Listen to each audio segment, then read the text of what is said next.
सुशासन।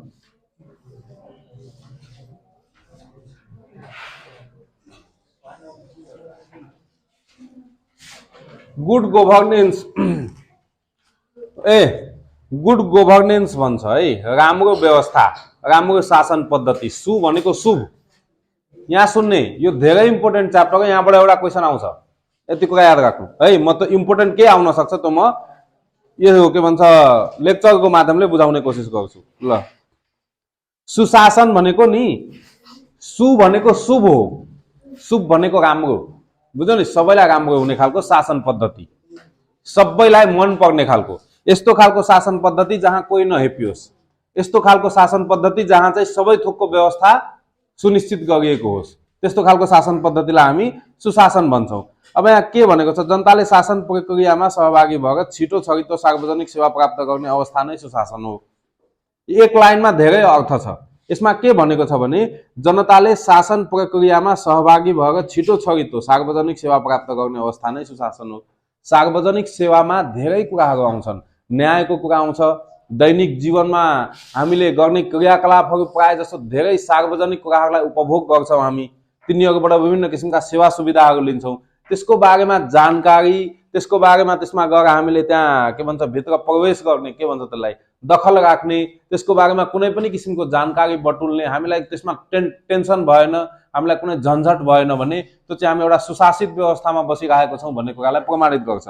अब यहाँ के भनेको छ लास्टमा एउटा लाइन, त्यसैले सुशासन असल, कुशल र जनमुखी शासन पनि हो। मानव अधिकारका रूपमा, लोकतान्त्रिक आचरणका रूपमा, सेवा प्रदान वा प्रदायकका रूपमा, भ्रष्टाचार विरुद्धका रूपमा। सुशासनलाई के को रूपमा हेर्ने गरिन्छ भने सुशासनलाई मानव अधिकारको संरक्षण गर्ने एउटा तत्त्वको रूपमा पनि हेरिन्छ।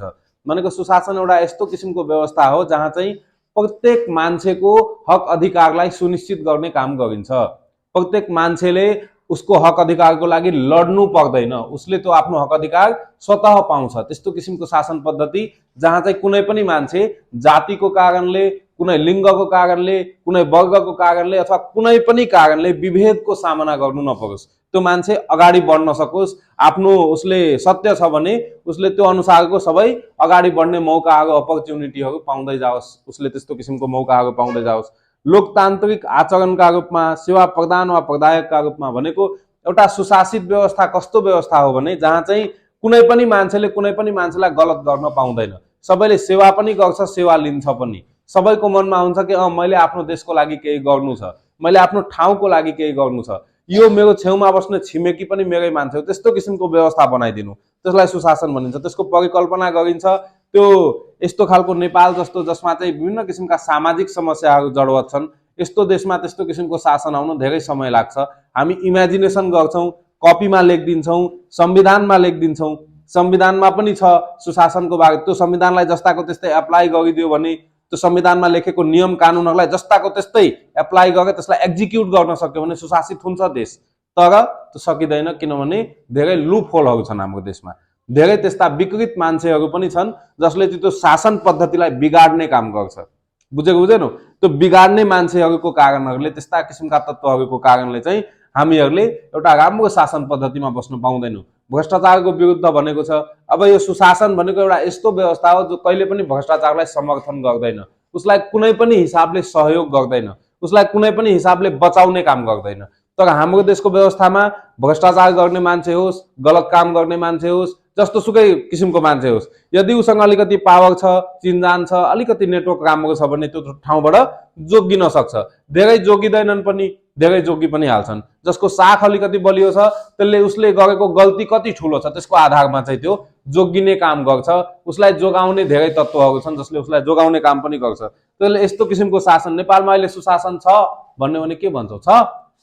छैन। किन छैन?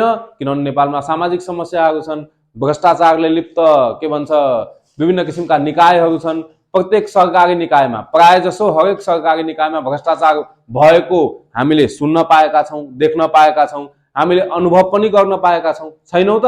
छौँ नि। त्यस कारणले चाहिँ भ्रष्टाचारले जडा गाडेको ठाउँमा प्रजातान्त्रिक साधन, यो के भन्छ यहाँ चारवटा कुरा भनेको छ नि, लोकतान्त्रिक आचरणको रूपमा के भन्छ शासन पद्धतिलाई लागू नगरेका कारणले, मानव अधिकारहरूलाई संरक्षण सम्वर्धन नगरेका कारणले, भ्रष्टाचारको विरुद्धमा नलागेको कारणले, सेवा प्रदान वा प्रदायकका रूपमा काम नगरेका कारणले चाहिँ हाम्रो देश एउटा सुशासित देश हो भन्न सकिँदैन। यो म एन्सर भन्दैछु, तिमीहरूले यो लेख्न सक्छौ है। जवाबदेही प्रवर्धनका, यहाँ सुशासनका विशेषता, यसमा विशेषता के छ? सहभागिता, सहमति, पारदर्शिता, जवाबदेही, प्रभावकारिता र कुशलता, समतामूलक एवं समावेशी। अब यो सबै टपिकलाई हामी बिस्तारै बुझ्दै जान्छौँ। फर्स्टमा यसको विशेषता, सुशासन, कुनै पनि चिजको विशेषता भनेको के हो थाहा छ नि? त्यो चिज कस्तो हुनुपर्छ, बुझ्यौ नि? कस्तो छ, जस्तै यसको विशेषता भनेको भन्यो भने यसको टुप्पो कालो छ, तल पनि कालो छ, बीचमा सेतो छ, यसले लेख्ने काम गर्छ। यसबाट हामी 10 जनालाई होइन 100 जनालाई 1000 जनालाई लेखेर पढाउन सक्छौँ। यसको विशेषता बुझेको हुँदैन? त सुशासन, यसको विशेषता, सुशासनको विशेषता चाहिँ के हो? सहभागिता। क नम्बरमा लेखेको छ सहभागिता। सहभागिता हैन? अब सहभागिता हुनु भनेको इंग्लिशमा ठ्याक्कै सहभागिताले के भन्छ? पार्टिसिपेट हुनु, पार्टिसिपेसन हैन? यो सहभागिता भन्ने शब्दले के देखाउँछ भने हामीले कुनै पनि क्षेत्रमा चाहिँ without any interpretation, without any objection है, without any objection of any community, any society, any person और एनी निकाय, कुनै पनि निकायको विरोध बिना, हस्तक्षेप बिना हामीले सहभागी हुन पाउनु पर्छ। प्रत्येक क्षेत्रमा, राजनीतिक क्षेत्रमा, सामाजिक क्षेत्रमा, के भन्छ कानुनी क्षेत्रमा, प्रत्येक क्षेत्रमा हामीले सहभागी हुन पाउनु पर्छ। अर्को सहभागितालाई पोजिटिभ रूपमा हेर्दा कस्तो हुन्छ भने समाजमा कुनै सुधारमूलक कामहरू गरिन्छन् भने, समाजमा केही नमुनामूलक कामहरू गरिन्छन् भने त्यो काममा पनि हामीले स्वतः सहभागिता देखाउनु पर्छ। दुईटै कुरा छ, हामीले सहभागी हुन पनि पाउनु पर्छ अनि हामीले केही त्यस्ता समाजमा कामहरू कार्यहरू गरिदैछन् जो समाज राम्रो बनाउनको लागि केही काम गरिदैछ भने त्यसमा हामीले आफ्नो सहभागितालाई देखाउनु पनि पर्छ। दोस्रो नम्बरमा छ सहमति। यो सहमति भनेको कस्तो हो भने सुशासन, तिमीहरूको सुशासन छ भने, सुशासन लागू भएको छ भने यसमा चाहिँ हामीले सुशासन यस्तो किसिमको व्यवस्था हो जसले चाहिँ सबैलाई राम्रो गर्ने काम गर्छ, बुझेको हुँदैन? अनि यसमा सबैको सहमति पनि हुन्छ, यसमा सबैको सहभागिता पनि हुन्छ। सबै मान्छेले त्यो एउटा राम्रो शासन, कुनै पनि एउटा राम्रो व्यवस्था ल्यायो भने, जस्तै यही एउटा व्यवस्था ल्यायो, यो बाटोहरू सबै कालो पत्र गरिदिने, बजारहरू एकदम सेनिटेसन युक्त बनाइदिने, कुनै पनि ठाउँमा फोहोर मैला हुँदैन र जसले फोहोर मैला पार्छ त्यसलाई 1000 रुपैयाँ फाइन लाग्छ। सबैले त्यसमा के गर्छन्? सहमति देखाउँछन्। देखाउँछन् कि देखाउँदैनन्? तर त्यति नै बेला कसैले ठुलो मान्छेले गएर त्यहाँ प्याचै थुकिदियो, ए हजुर अब त्यो नथुक्नु न भनेको त्यसलाई हात जोड्दै गयो, त्यसलाई कुनै पनि सजाय भएन भने अनि भोलिपल्टदेखि अर्को मान्छेले पनि त्यो काम बिगार्न थाल्छ, हो कि होइन? त यसमा चाहिँ सहमति किन हुन्छ भने यसको कानुन के हुन्छ? कडा हुन्छ। यसमा कानुन एक्ज्याक्टली एप्लाई भएको हुन्छ, सबै मान्छेले कानुनलाई इज्जत गरेका हुन्छन्। इज्जत गर्नु अनि डराउनुमा फरक छ। मान्छेले इज्जत गरेर कुनै पनि कुरालाई मानौ भने त्यो कुरा बढी प्रभावकारी हुन्छ इन कम्पेयर टु डराएर मान्नु, बुझेको बुझेनौ? त्यसैले यसमा सहमति हुन्छ। पारदर्शिता, कुनै पनि नयाँ चिज यसमा गरिन्छ भने पारदर्शिता, यो भनेको चाहिँ ट्रान्सपेरेन्सी हो है, बुझेको बुझेनौ?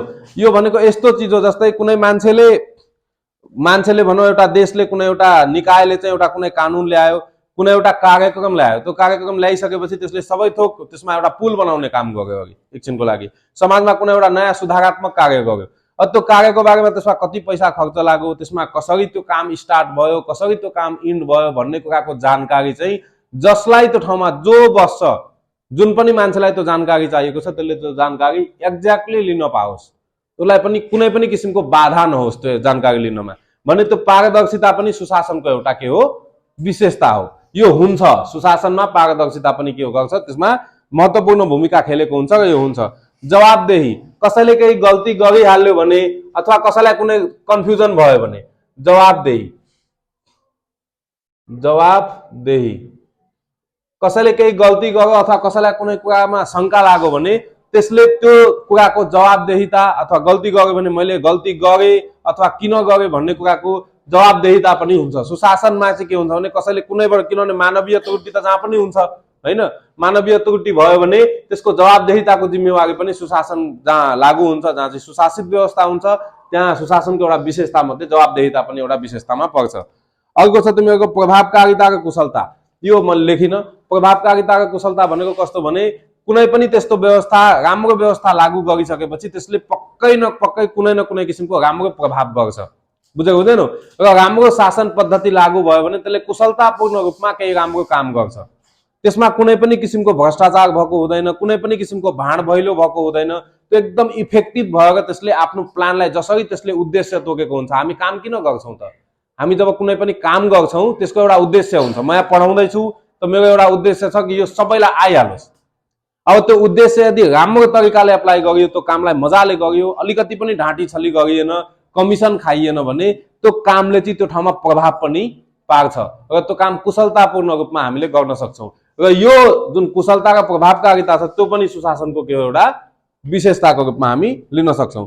समतामूलक एवं समावेशी, यो सुशासनले के गर्छ भने कुनै पनि मान्छेको बीचमा भेदभाव गर्दैन, कुनै पनि ग्रुप कम्युनिटीको बीचमा भेदभाव गर्दैन। यसले जति सुविधा मलाई एउटा ब्राह्मणलाई दिन्छ त्यति नै सुविधा एउटा अर्को जातिको मान्छेलाई पनि दिन्छ, जति सुविधा मलाई एउटा मुस्लिमलाई दिन्छ त्यति नै सुविधा अर्को एउटा जातिको मान्छेलाई पनि दिन्छ, जति एउटा केटालाई दिन्छ त्यति एउटा केटीलाई पनि दिन्छ। यसले सबैलाई समावेश गरेर डेभलपमेन्टको कार्यहरू अघि बढाउँछ। Understand or not? यो भनेको तिमीहरूको सुशासनको विशेषताहरू भयो। आयो क्वेशन भने सुशासनका विशेषताहरू लेखी स्पष्ट पार्नुहोस् भनेर आउँछ। ल यो गर्दै क्लोज गर्न भेट।